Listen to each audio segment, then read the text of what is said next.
नमस्कार, मैं हूं डॉक्टर चक्षु।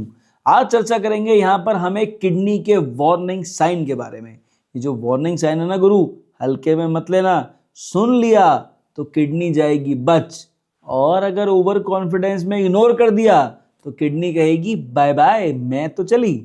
तो भाई ये जो वार्निंग साइन है इसका नाम है प्रोटीन यूरिया। आज वीडियो में चर्चा करेंगे कि कैसे होम्योपैथी से प्रोटीन यूरिया को हम इंप्रूव कर सकते हैं, ये होता क्या है, क्यों होता है, क्यों इससे डरना चाहिए, घर पे इसे कैसे मैनेज कर सकते हैं। अब अगर आप एक ऐसे पेशेंट हैं जो इससे है परेशान तो रिक्वेस्ट करेंगे वीडियो पूरा आप जरूर देखेंगे।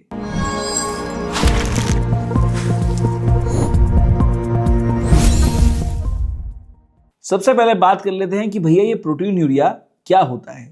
प्रोटीन यूरिया का मतलब है यूरिन में प्रोटीन का आना। मतलब अगर आपने अपनी पेशाब की जांच कराई और उसमें प्रोटीन निकल के आ रहा है 1+, 2+ या फिर 3+, तो इसका मतलब आपके किडनी की ग्लोमेरुलर मेम्ब्रेन में कुछ है फॉल्ट, जिसकी वजह से उसको जिन चीज़ों को फिल्टर करना चाहिए उनको वो फिल्टर नहीं कर रही है, उनको भी किडनी से बाहर निकाल दे रही है। और ये जो है एक वार्निंग साइन है। तो जब भी किसी मरीज को तकलीफ हो रही हो, किडनी संबंधी कोई समस्या हो, पेशाब संबंधी कोई प्रॉब्लम हो, तो हम लोग यूरिन आरएम एक मुश्किल से 150 रुपए तक का टेस्ट है मैक्सिमम।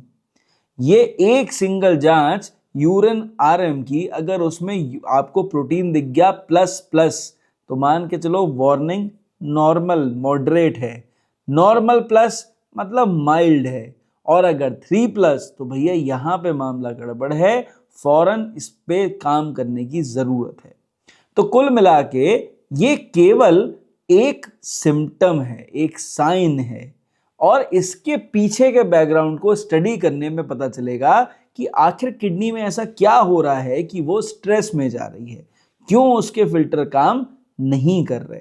अब चर्चा करते हैं कि भाई अगर कोई ऐसा पेशेंट है जिसको प्रोटीन यूरिया हो रहा है तो उसको घर पे किन बातों का ध्यान रखना है, होम मैनेजमेंट क्या है। नंबर 1, भैया देखो नमक तो कम करना ही पड़ेगा। कितना कम करना है? 5 ग्राम। कौन सा नमक लेना है? हाई सोडियम तो बिल्कुल नहीं लेना। ब्रांड का नाम नहीं ले रहा हूं, लेकिन वो जो ऑरेंज वाली थैली है उसको भूल जाओ, ठीक है। लो सोडियम सॉल्ट की जरूरत है, सेंधा नमक ज्यादा बेटर है, आप उसको लेंगे ज्यादा अच्छा रहेगा। मात्रा 5 ग्राम से ऊपर नहीं होनी चाहिए। दूसरा हो गया हाइड्रेशन। अब हाइड्रेशन का मतलब यह है कि कई बार हम पानी नहीं पीते तो हम डिहाइड्रेट हो जाते हैं, कई बार हम बहुत ज़्यादा पानी पीते हैं तो हम ओवर हाइड्रेट हो जाते हैं, है ना। दोनों चीज़ों पे किडनी के ऊपर इम्पैक्ट आ सकता है। जैसे कुछ लोग मैंने सुना भी है, पेशेंट्स जो आके बताते हैं 5-5, 6-6 लीटर पानी पी लेते हैं एक दिन में। भाई अगर आप एक गर्मी वाली स्टेट में हैं जहाँ पे बहुत ज़्यादा गर्मी है, बहुत उमस है, बहुत पसीना आ रहा है, तो उतना पानी समझ में आता है। लेकिन अगर ऐसी स्टेट नहीं है तो उतना ज़्यादा पानी पी रहे हैं केवल किडनीज को साफ करने के लिए, शरीर को डिटॉक्स करने के लिए, ये गलत है। अगर आप पानी बिल्कुल ही नहीं पी रहे हैं, 3-4 ग्लास पानी पी ले रहे हैं पूरे दिन में, बहुत बड़ी बात मानते हैं इसको, तो ये भी गलत है। तो दोनों सिचुएशन में किडनी के ऊपर इम्पैक्ट जरूर आने वाला है, ठीक। भाई जो तीसरा काम आपको करना है वो ये कि शुगर इनटेक को 100% रेगुलेट रखना पड़ेगा। शुगर इनटेक का मतलब है बिल्कुल चीनी वाली चीज़ें खाना छोड़ दें। अगर प्रोटीन यूरिया आ रहा है तो मान के चलें चीनी से बनी चीज़ें नहीं खाएंगे। तो जो लोग खुश हो रहे हैं कि भाई गुड़ ज़्यादा बेटर है, मैं उनसे कहूँगा भाई बात बराबर है, सिक्के के दो पहलू हैं। एक में चीनी ज़्यादा है थोड़ा, जो क्योंकि वो रिफाइंड शुगर है तो उसके साइड इफेक्ट ज़्यादा हैं, पर गुड़ महाराज भी कम नहीं है। ज़्यादा मात्रा में लेंगे तो नुकसान वो भी करेंगे, लिमिटेड मात्रा में लेंगे तो गुड़ अच्छा है, ठीक है। कुल मिला के शुगर को अवॉइड ही करें तो ज़्यादा बेटर, उससे आपकी किडनी की रिकवरी कहीं ज़्यादा बढ़ जाएगी। जो अगला काम आपने करना है वो ये कि अगर आपकी डाइट में प्रोटीन की मात्रा ज़्यादा जा रही है तो प्रोटीन को कम कर दीजिए। काला चना, लोबिया, मूंग दाल, chole, paneer, eggs, red meat, white meat, fish थोड़े दिन के लिए भूल जाइए, ठीक है। भूल जाने में ज़्यादा भलाई है। भले ही आप कार्ब इंटेक ज़्यादा लेंगे लेकिन वो फिर भी आपके लिए अच्छा है। आपको मैं एक फैक्ट बता दूं, रिसर्च कहती है आलू जो है वो आपकी किडनी के लिए सुपर फूड है। ये सच्चाई है, आप रिसर्च पढ़ेंगे कहीं पे भी ढूंढेंगे तो आपको समझ में आ जाएगा कि आलू फायदेमंद ही है। उसका रीजन ये है कि कार्ब तो भले ही ज्यादा देता है लेकिन पेशेंट को एनर्जी देता है जिसकी उसको जरूरत होती है। फिर देखो भैया कुछ भी करो, बीपी को कंट्रोल करना जरूरी है। तो अगर कहीं पे कुछ ऐसे कारण है जिसकी वजह से आपका बीपी बढ़ रहा है ना, तो कृपया करके उन लोगों से, उन कारणों से दूर हो जाए, ज़्यादा बेटर है। लेकिन अगर हैबिचुअली बीपी बढ़ रहा है तो भाई आपको यहाँ पर डॉक्टर की ज़रूरत है। बीपी की ढंग से दवा खाइए ताकि ब्लड प्रेशर आपका ना बढ़े। बढ़ रहा है तो कारणों का पता लगाइए ताकि किडनी के ऊपर इम्पैक्ट आपका ना आए। देखो अगला काम जो आपको करना है बहुत सीधी सी बात है कि बिना डॉक्टरी परामर्श के दवाइयां लेना बंद कर दो, चाहे वो एलोपैथिक दवाई है, आयुर्वेदिक दवाई है, होम्योपैथिक दवाई है। अगर प्रोटीन यूरिया जैसी परेशानियां हो रही हैं, किडनी जैसे इश्यूज आ रहे हैं, तो प्लीज निवेदन है बिना डॉक्टरी परामर्श के दवा लेना बंद कर दो। दूसरी बात, डॉक्टर का चुनाव इस हिसाब से करें कि आपको तकलीफ ना हो। अगर आपको तकलीफ बढ़ती है तो डॉक्टर से डिस्कस करें, लेकिन डिस्कशन के बाद भी तकलीफ में इंप्रूवमेंट नहीं आ रहा है, डॉक्टर बदल लें, क्योंकि कई बार दवाइयों का किडनी के ऊपर बहुत ज़्यादा इम्पैक्ट होता है। इसका डिसीजन पेशेंट को बिल्कुल सही तरह से सही सोच के साथ में करना चाहिए, विदाउट डिसरेस्पेक्टिंग एनी डॉक्टर। एक सेकेंड ओपिनियन कभी भी किसी डॉक्टर के साथ में कभी भी बुरा नहीं होता है। मोस्ट इंपॉर्टेंटली आपको ये बात ध्यान रखनी है कि भाई ओवर द काउंटर मेडिकेशन बिना डॉक्टरी परामर्श के बिल्कुल नहीं लेना है। आप हिट एंड ट्रायल अपने शरीर के साथ बिल्कुल ना करें अगर आपको प्रोटीन यूरिया हो रहा है तो।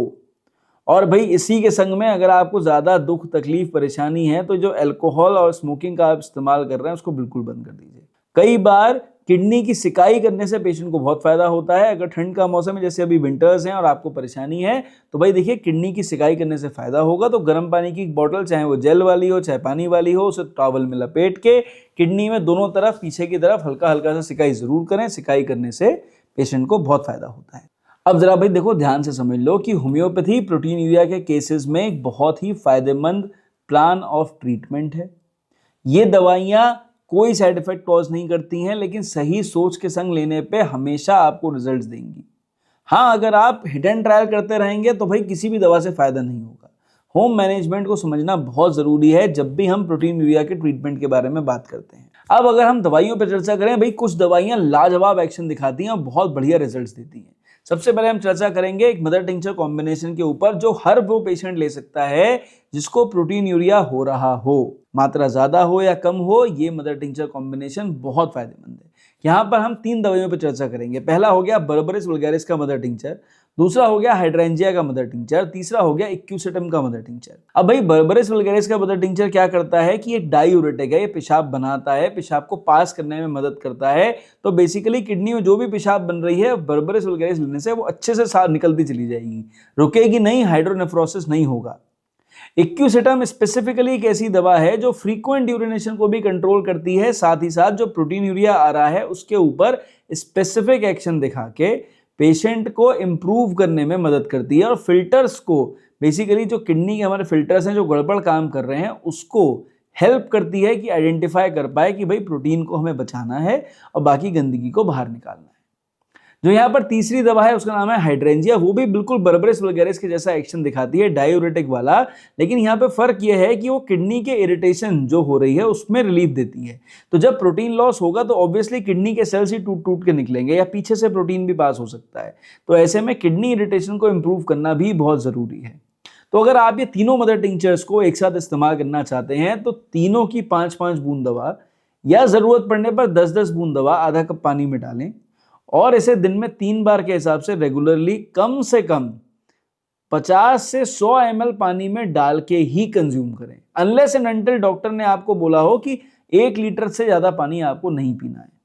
ठीक है, तो अगर आपको 1 लीटर से ज्यादा पानी पीने की अनुमति है तो उस सिचुएशन में प्रोटीन यूरिया होने पर ये तीनों मदर टिंचर की 5 बूंद, जरूरत पड़ने पर 10 बूंद दवा एक साथ आधा कप पानी में डालें और दिन में 3 बार के हिसाब से पी लें, खाना खाने से आधे घंटे पहले या आधे घंटे बाद। इन दवाइयों को आप एज अ कॉम्बिनेशन रेगुलरली 12 हफ्ते तक यूज करके देखिए, आपकी रिपोर्ट्स में आपको इंप्रूवमेंट आता हुआ दिख जाएगा। भाई जो दूसरी दवा है वो भी एक तरह से श्योर शॉर्ट रेमेडी है एल्ब्यूमिन या प्रोटीन यूरिया के लिए, नाम है एपिस मेलिफिका। अब भैया पेशेंट को नेफ्रोटिक सिंड्रोम होला हो, ग्लोमेरुलोनेफ्राइटिस हो रही हो, कोई किडनी इशू हो रहा हो, लेकिन शरीर में सूजन आ रही हो, एकदम चेहरा लाल एकदम फूला हुआ सा लग रहा हो, शरीर में सूजन जैसी भरी हुई हो, हाथ पैर सूज रहे हो, पिटिंग ईडेमा हो, छूने पे गड्ढा पड़ जा रहा हो, तो आप मान के चलिए कहीं ना कहीं ये सारे के सारे साइंस आपको इशारा कर रहे हैं कि मरीज को एपिस मेलिफिका आपको देनी है। किडनी में जब भी इन्फ्लेमेशन हो रहा होता है, साथ में शरीर के अंदर ईडेमेटस स्वेलिंग आ रही होती है, प्रोटीन पास हो रहा होता है, किडनी इरिटेशन हो रही होती है, तो भाई एपिस मेलिफिका शानदार दवा है। ऐसे में आप 30 पोटेंसी से ऊपर ना जाएं और रिक्वेस्ट करेंगे 2 बूंद दवा 2 चम्मच पानी में डालें और दिन में 3 बार से 5 बार तक इमरजेंसी में इस्तेमाल करें। रेगुलर लेना हो तो कम से कम 2 से 3 बार रेगुलरली लें। इस दवा को आप अगर रेगुलर लेते हैं तो दरख्वास्त करेंगे आपसे रेगुलर 12 हफ्ते लीजिए, आपको रिजल्ट जरूर मिलेगा। 12 हफ्ते के बाद कैसे लेनी है, डॉक्टरी परामर्श के हिसाब से आगे लें।